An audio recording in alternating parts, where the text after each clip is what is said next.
Hi, my name is Barrie Crampton. Welcome to another episode of Straight Out of Crampton. Honestly, the lady who sent me that name, thank you so much. I just can't say it without laughing. I think it's so funny. And they were using my stolen tax disc as bait to get me to chase them.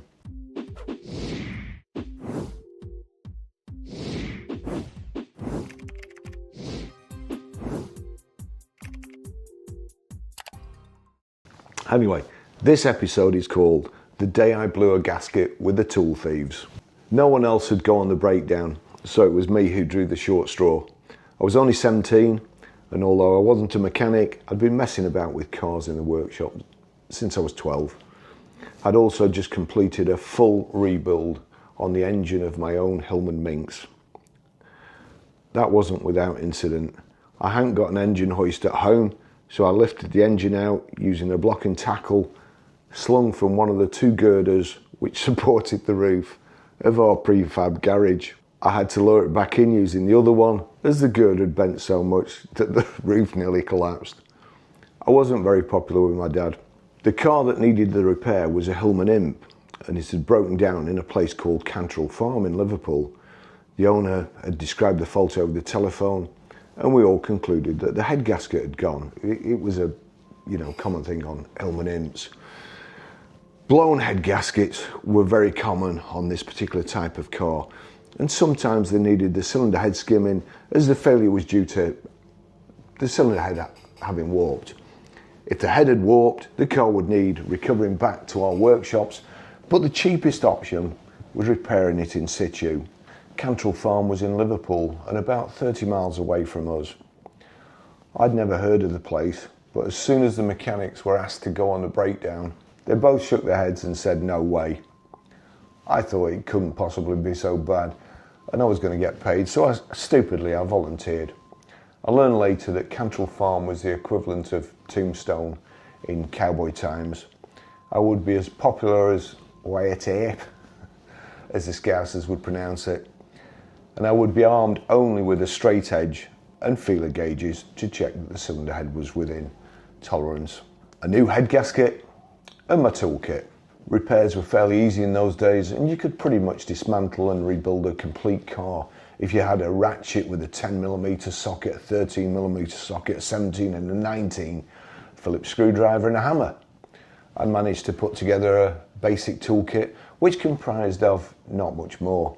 And as I left, the other mechanics drew attention to the fact and shouted, "Don't forget your Vono bed spanners." For those of you that can't remember that far back, Vono beds were steel sprung and came in 3 pieces, which you had to bolt together with a supplied spanner. The spanner would pretty much self-destruct after one use, so the mechanics meant it as an insult. It was way after lunch by the time I arrived, and no sooner had I gotten out of my car when a kid rode up to me on a new rally chopper and said, "Mind your car, mister?" It wasn't really a question. He held out his hand expecting me to give him money. If he could afford a new rally chopper, he didn't need my money, so I told him to clear off. I shouldn't have. As he rode away, he turned around and shouted back, "You'll be sorry." I locked the door to my car and walked to the owner's prison cell house. The whole estate was horrific and depressing. It reminded me of the castle in the series Colditz, about Second World War prisoners. The place smelled of decay, poverty and crime. It took me no longer than 5 minutes to get the owner's car keys and walk back. My car wasn't even out of sight, but when I turned around I could see the door was wide open, and there were the equivalent of today's hoodies sat inside looking for things of value. I shouted and started to run. So did they. I'd shouted to try and scare them off. I didn't want to make a citizen's arrest, and there was no way I wanted to catch them and get into a fight. There was too many of them. That's the thing that bothers me about films. Why, when detectives have to arrest a criminal, do they shout, "Hey, you, stop!" when the felon's across the other side of a very busy road and always has a head start? Then, much to their surprise, he sets off running. Why don't they wait till he can cross safely, sneak up behind him, slap the handcuffs on? Job done. Anyway, The scavengers that I shouted to ran, but stopped when they thought they were at a safe distance. I satisfied myself there was nothing missing. Car radios weren't just pushed in like they are today. They were fitted from behind by removing the lower half of the dashboard, which was made of steel, so it couldn't even be jemmied out. There was nothing of value in the car that wasn't screwed down, and they couldn't pinch my toolkit as it was in the boot. Boot locks are usually a lot harder to pick than door locks, as they're not used as often, don't get as much wear, and you can't like pick them and move them about like you can with a door lock. Often you could get in a door or turn an ignition lock with virtually any key. But even if they defeated the car boot lock, my toolbox was secured by a rope and bungee straps, which were there to stop it shooting forward if I had to brake suddenly. I started to remove the cylinder head from the Hillman Imp, but I felt very ill at ease. The engine was in the back of the car and working space was very restricted. I couldn't really see any of my surroundings because I was underneath the boot lifted up like so, and I was in. But my sixth sense told me that I'd got to be on my guard. I stood up to stretch my legs and I realised that I was surrounded. I was the centre of attention, and it was obvious that it was my toolbox that they wanted. I should have packed up there and then and sent a breakdown truck to pick the car up so I could repair it in the safety of the workshop. But I have this thing about refusing to admit defeat and not knowing when I'm beaten. The yobs, who were probably aged between about 8 and 16, had started to taunt me, calling me names and throwing the odd piece of gravel in my direction. Then one of them held up a coloured round piece of paper. I turned to look at the windscreen of my car and I saw my empty tax disc holder. They hadn't fled empty-handed after all, and they were using my stolen tax disc as bait to get me to chase them and leave my toolbox unguarded. I didn't. If I had done, I had a feeling that I would never again be able to dismantle a Vono bed. I was working faster than Lewis Hamilton's mechanic on a pit stop, but I'd still been there for over an hour, and just like in the classic vampire films, the sun was going down and it was starting to get dark. My tormentors were getting braver, and like a pack of wolves, they'd started to move in for the kill. I ignored them and carried on working furiously.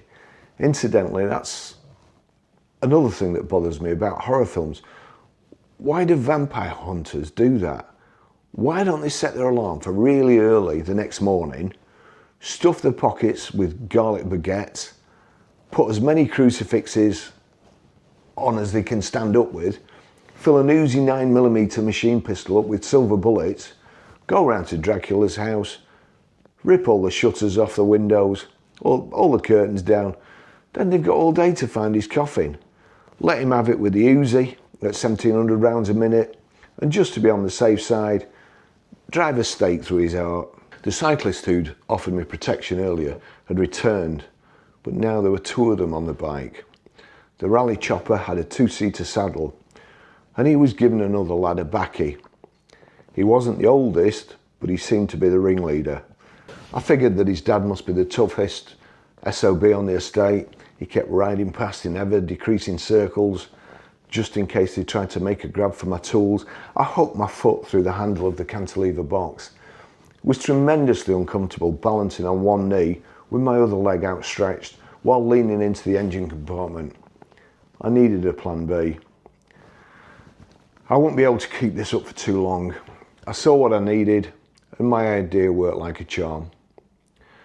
I'd nearly finished. All I had to do was to put the rocker box cover back on the engine, tighten the bolts up and drive off into the sunset. But the wolves chose this moment to attack. I was caught in a pincer movement. One of the yobs had sneaked up the side of my car like a Scouse ninja, and before I could react, he'd grabbed the rocker box cover, which was on the floor beside me, and he set off running. I had to get it back quickly, and I went after him. He'd no intention of keeping the rocker box cover, and he dropped his spoils as soon as he'd achieved his aim. He'd lured me far enough away from the car.